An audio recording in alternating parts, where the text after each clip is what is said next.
Chapter 14, Nexus Night Anticipation Stage.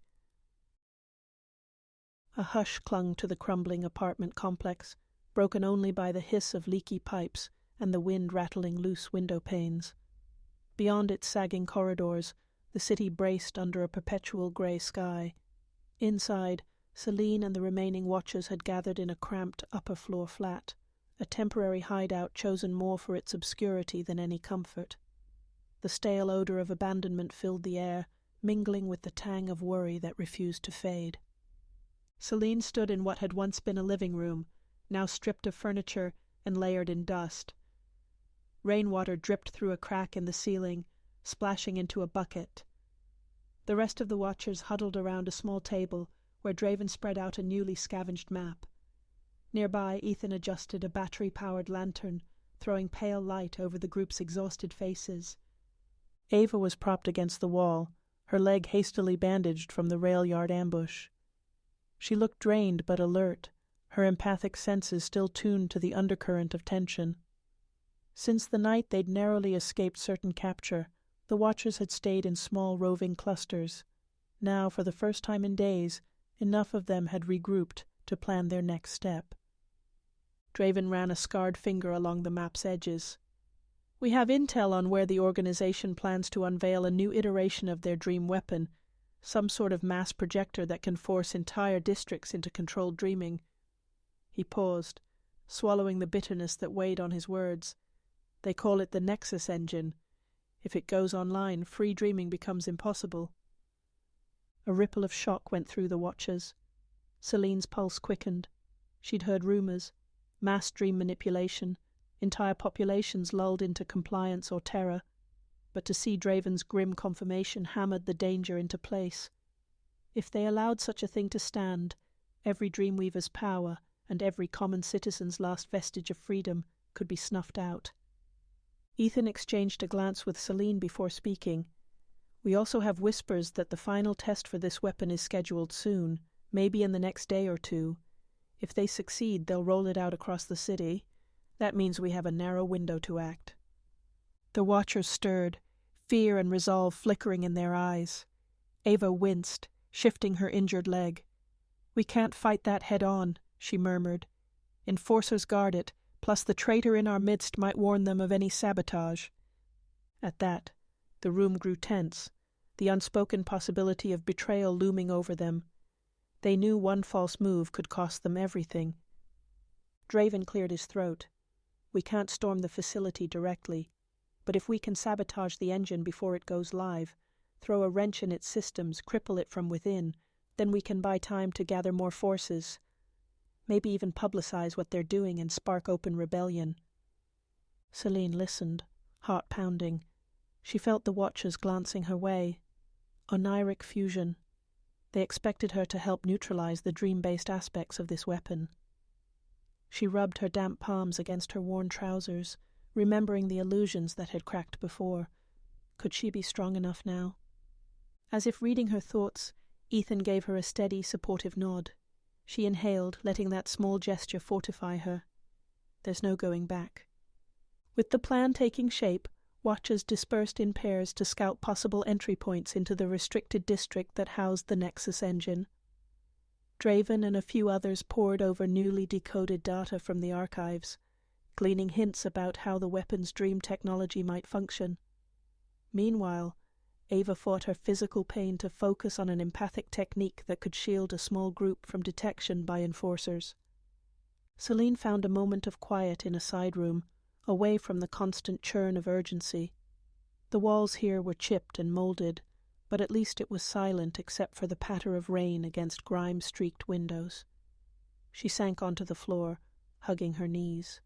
Her mind spun with the realization that if they failed to stop this Nexus engine, the government would have the ultimate stranglehold on every sleeping mind. A soft sound of footsteps made her look up. Ethan entered, worry etched onto his face.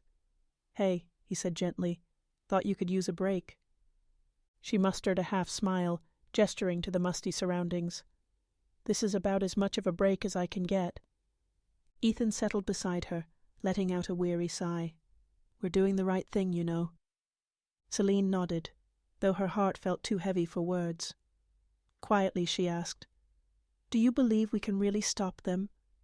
Every time we try illusions, they adapt. We keep running, fracturing, losing people, and the traitor, whoever they are, keeps tipping them off." He reached for her hand, warmth a small comfort in the clammy air. "We don't have illusions alone. We have each other. Draven's knowledge, Ava's empathy, your—" He gave a faint, hopeful smile. "Your Oneiric Fusion. They haven't beaten us yet." She squeezed his hand, grateful for his conviction, even if she struggled to share it. "We have one chance left, perhaps. The next day or two, to sabotage the Nexus engine. If she had to fuse illusions with reality to protect them, so be it." Late that night, a hush fell over the apartment. Draven's scouting pairs trickled back in, bringing urgent sketches of perimeter defenses, fences topped with barbed wire, patrolling enforcers, and sentinel drones overhead. Their breathless accounts painted a fortress around the soon-to-be-activated Nexus engine.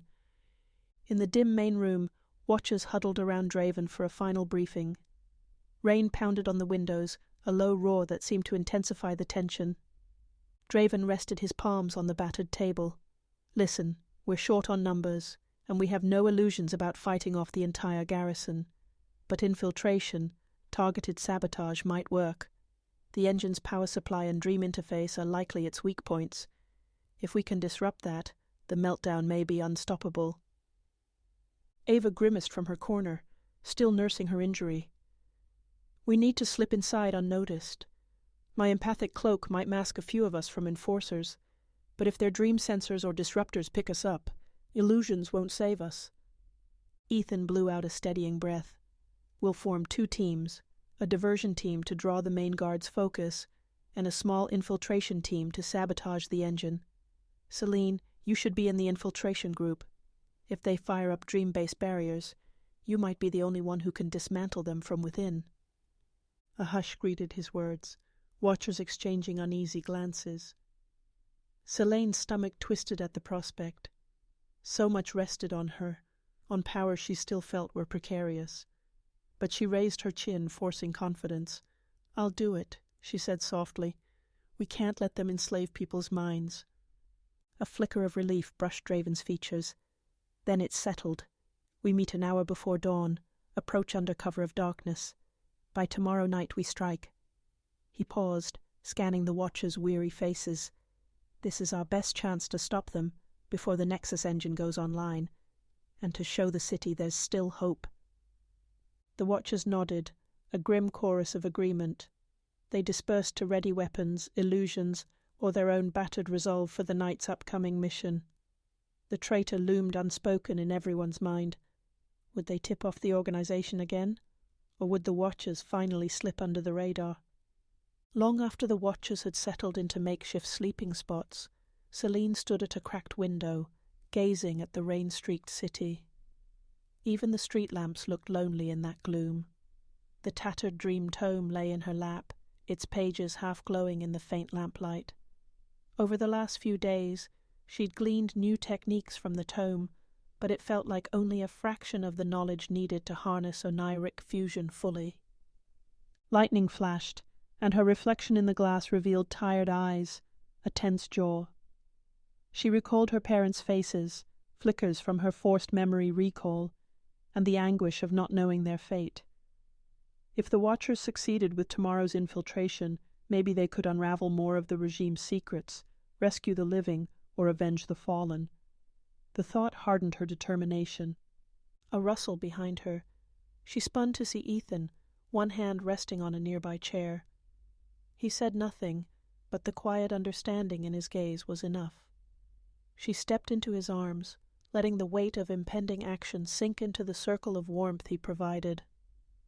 Outside, thunder rumbled like a drum roll for the battle to come.